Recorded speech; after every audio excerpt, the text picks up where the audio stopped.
Imagine being known for your mistakes, carrying shame so heavy it keeps you away from everyone.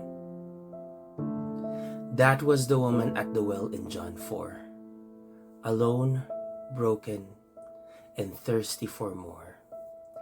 Then Jesus showed up. Jesus didn't judge her. Jesus didn't condemn her, but offered her a living water, something that will satisfy her life and that the world can never give. And also he mentioned something that is radical.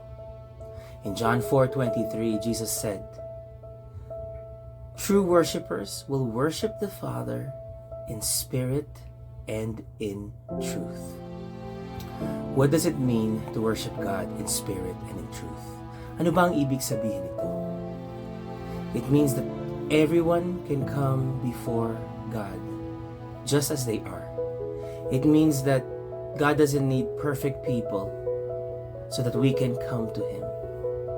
It means that worshiping God is not based in performance, but it is based in a relationship. Ang pagsamba natin sa Panginoon ay hindi base sa paggawa ng mga bagay, kundi ito ay isang relasyon na kailangan nating alagaan at kailangan nating palaguin.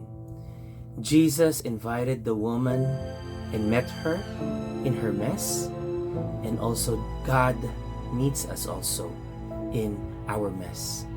Jesus invites us to worship Him in spirit and in truth, being real, being authentic, being sincere in our hearts where we are, the truth about our hearts.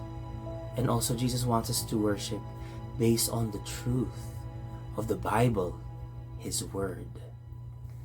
No matter your past, no matter your doubts, as you're watching this video, there is a reason, there is a purpose, and God is calling you. He is inviting you to worship Him in spirit and in truth. Sa araw na ito, subukan mong pasalamatan ng ating Panginoon ng taus-puso. Subukan mong gumawa ng tula. Worship Him, adore Him, be real and authentic in worshiping God today.